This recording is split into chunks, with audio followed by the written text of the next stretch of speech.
Assalamualaikum warahmatullahi wabarakatuh.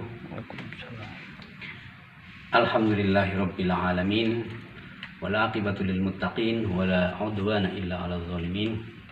Asyhadu an la ilaha illallah wahdahu la syarikalah wa asyhadu anna Muhammadan abduhu wa rasuluh. Allahumma shalli wa sallim ala hadan nabiyil karim sayyidina wa maulana Muhammadin wa ala alihi wa ashabihi wa tabi'ina ila yaumiddin. Qala Allah Ta'ala fil Qur'anil Karim. A'udzu billahi minasyaitonir rajim. Bismillahirrahmanirrahim. Ya ayyuhalladzina amanu kutiba 'alaikumus syiyam kama kutiba 'alal ladzina min qablikum la'allakum tattaqun. Wa qala an-nabiy sallallahu alaihi wasallam man shoma ramadhana imanan wa ihtisaban ghufira lahu ma taqaddama min dzambi. Para pendengar yang berbahagia, kita bersyukur Allah SWT masih memberikan banyak sekali kenikmatan. Salah satunya kita masih bisa menjalankan ibadah Ramadan. Mudah-mudahan ibadah kita diterima oleh Allah SWT. Salawat dan salam mudah-mudahan tetap tercurah untuk Nabi Muhammad SAW, para keluarganya, para sahabatnya, dan para pengikutnya hingga akhir zaman. Para pendengar yang berbahagia, kita pasti tahu bahwa di antara ayat Al-Quran yang sering dikutip, sering kita dengar pada saat bulan Ramadan ini adalah surat Al-Baqarah ayat 183 yang berbunyi tadi saya sampaikan, yaitu ya ayyuhalladzina amanu kutiba 'alaikumus syiyam kama kutiba 'alal ladzina min qablikum la'allakum tattaqun. Yang artinya kurang lebih, wahai orang yang beriman, telah diwajibkan atas kalian berpuasa sebagaimana orang-orang sebelum kalian, agar kalian ini bertakwa. Kalau kita melihat arti sekilas dari ayat ini, maka kita tahu bahwa ternyata puasa itu bukan hanya diwajibkan kepada kita sebagai umat Muhammad, tetapi puasa sudah diwajibkan kepada umat-umat sebelum Nabi kita. Bahkan sejak Nabi Adam alaihissalam, Nabi Nuh, Nabi Idris, Nabi Hud, terus sampai Nabi Ibrahim, bahkan Nabi Musa sampai Nabi Isa alaihissalam. Hanya tentu tata cara berpuasanya akan berbeda. Kalau zaman kita puasanya sangat sebentar ya, sangat ringan. Jadi puasa pada zaman kita, pada umat Nabi Muhammad ini termasuk puasa yang sangat ringan. Ya, dalam satu ayat dikatakan puasanya Nabi Zakaria, puasanya Siti Maryam itu di samping beliau puasa tidak makan, juga beliau tidak berbicara. Dalam satu ayat dikatakan inni nazartu lirrahman sauma walan ukallimal yauma insiya. Jadi saya bernazar kepada Ar-Rahman untuk berpuasa, walan ukallimal yauma insiya, dan tidak berbicara kepada manusia. Dari ayat ini, dari potongan ayat ini kita tahu bahwa puasa pada zaman Nabi Zakaria ya, dan juga tentu zaman Maryam ibunda Nabi Isa alaihissalam, itu bukan hanya tidak makan, tetapi juga tidak berbicara. Tetapi zaman kita, alhamdulillah, puasa untuk zaman kita ini boleh berbicara. Paling yang dilarang itu adalah makan, minum, dan berhubungan suami istri dari batas waktu matahari, dari batas waktu matahari terbit, yaitu fajar. Matahari muncul jadi fajar, bukan matahari terbit. Matahari ketika fajar as-shadiq muncul sampai matahari tenggelam. Ini sangat ringan, terutama untuk orang-orang Islam di Indonesia, khususnya di Bandung. Kalau dihitung orang Islam Bandung nih, puasa itu paling kisaran antara 12 sampai 13 jam.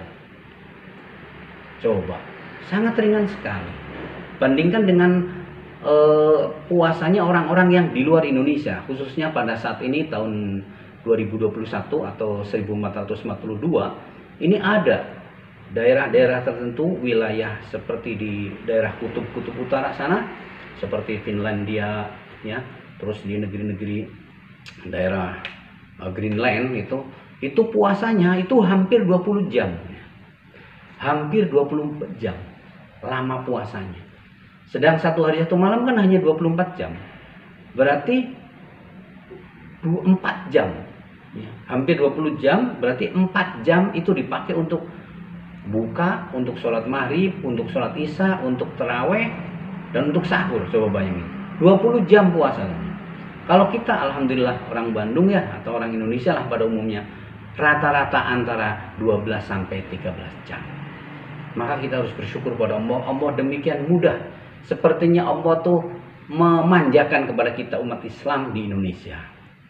Hadirin yang berbahagia, dan di samping keringanan yang demikian diberikan kepada kita umat Islam di Indonesia akan puasa, tapi kalau kita lihat ayat tadi, ternyata ya, yang tadi saya sampaikan bahwa puasa itu diberikan kepada umat-umat sebelum Nabi Muhammad, tetapi ternyata kalau kita lihat lebih jeli lagi, apalagi kalau kita memperhatikan kehidupan binatang, kehidupan hewan, itu ternyata mereka pun pada puasa untuk mencapai satu level kehidupan yang lebih bagus. Contohnya umpamanya ya, kita perhatikan itu bangsa unggas itu seperti ayam, entok, angsa kan, itu mereka kalau untuk mendapatkan kehidupan yang lebih bagus, yakni dalam hal ini untuk mendapatkan anak, seekor ayam betina kalau dia ingin mempunyai anak, maka dia pun harus berpuasa. Dengan cara apa? Mengerami telurnya yang sudah susah payah dia telurkan ya. Kemudian setelah sekian banyak, lalu dia pun mengerami telurnya. Seberapa lama ayam ini berpuasa? Kurang lebih antara 21 sampai 20 hari. Dia berpuasa. Menahan keinginannya yang dia biasanya pergi kemana-mana bebas mencari makan. Bercampur gaul dengan siapapun dia mau. Tapi ketika dia menginginkan kehidupan yang lebih baik, yakni agar mempunyai anak keturunan, maka dia pun berpuasa. Dan tentu ayam ini agar puasanya sukses, dia harus memenuhi aturan yang ada.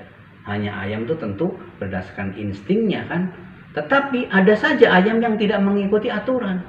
Katakan dia mestinya mengeram jam sekian karena alasan tertentu, mungkin karena sebab-sebab yang dibikin oleh alam atau oleh manusia, sehingga dia tidak mengerami telurnya. Maka telur yang dia sudah susah payah ditelurkan, kemudian sudah dierami beberapa hari, lalu gara-gara dia kurang mengerami, maka anak tidak keluar. Telurnya menjadi busuk. Kalau bahasa Sunda itu namanya kacing sama. Itu ayam. Berpuasa pun harus pakai protap, pakai aturan yang ada.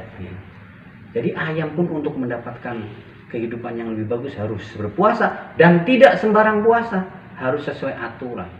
Sekian lama begini aturannya. Kalau tidak, maka ayamnya akan kehilangan kesempatan dia mendapatkan anak turunan. Nanti anak telurnya itu akan menjadi busuk dan akan mengecewakan dirinya. Sang induk ayam akan kecewa. Kalau telur-telur yang dierami selama ini ternyata gagal, tidak beranak, tidak netas. Dan bukan hanya ayamnya yang kecewa, yang punya ayam pun akan kecewa.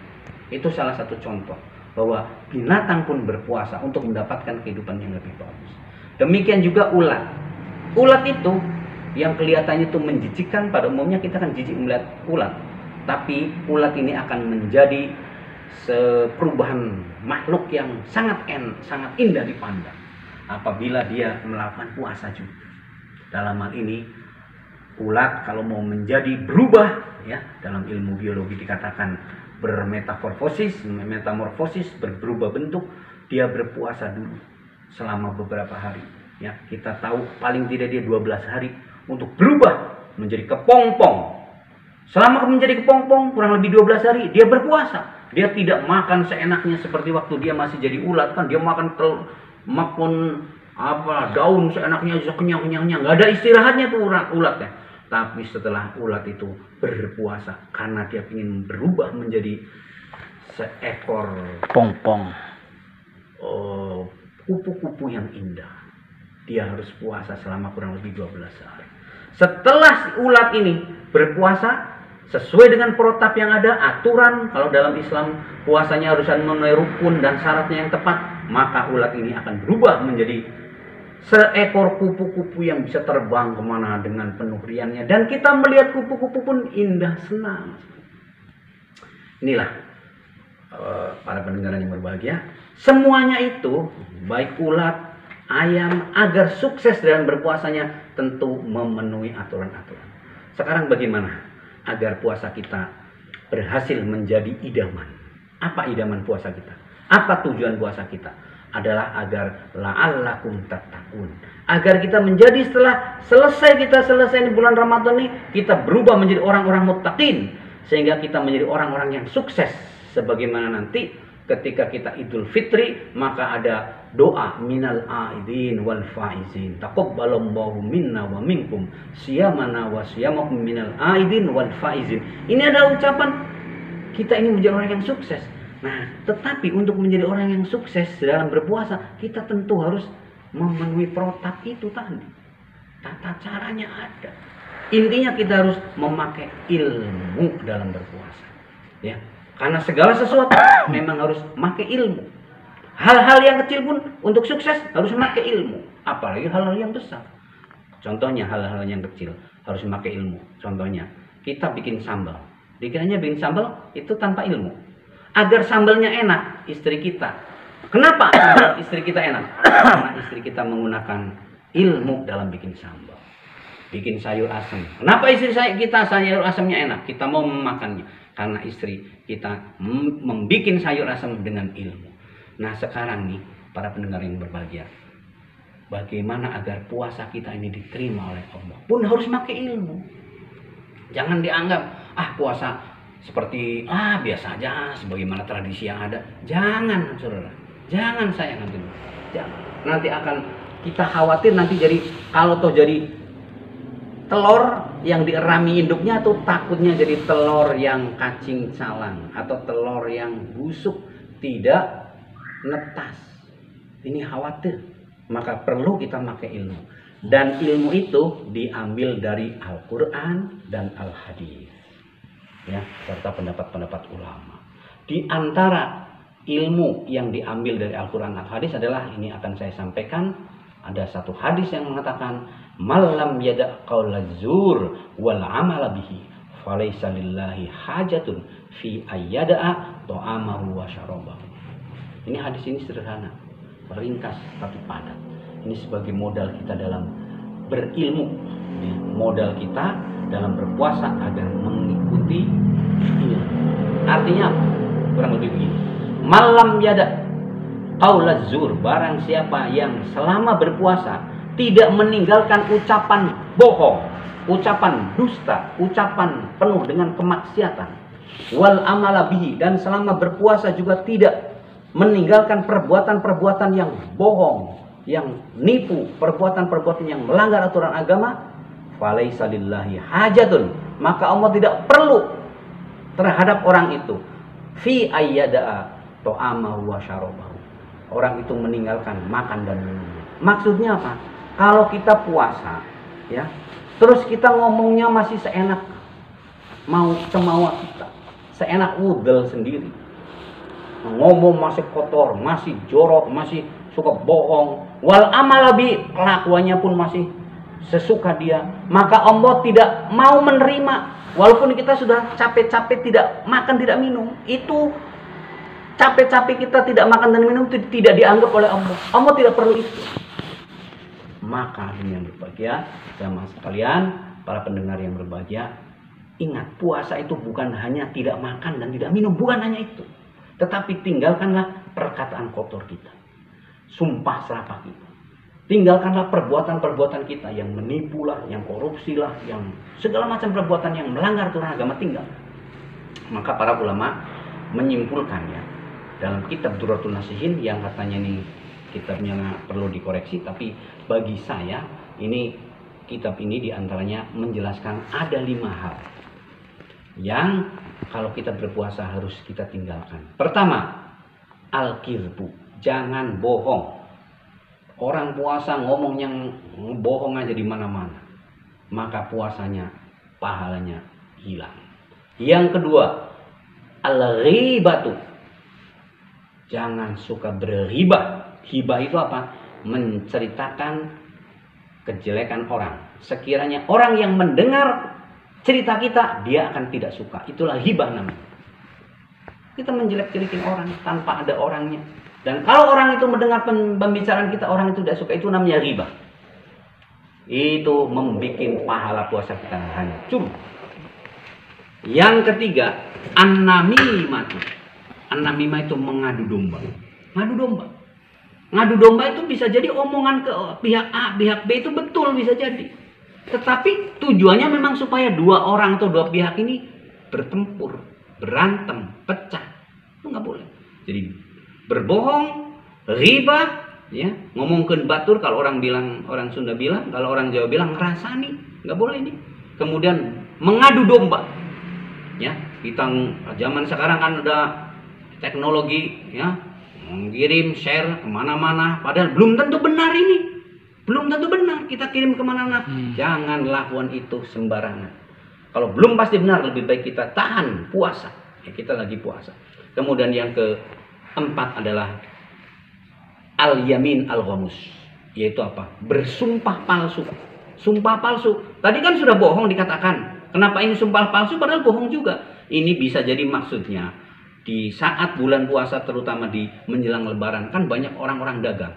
Awas, hati-hati. Jangan bersumpah demi agar ini barang Anda laku, lalu Anda sampai berani bersumpah. Betul, ini demi Allah, sekian, udah ditawar ini. Nah, jangan sampai bersumpah palsu.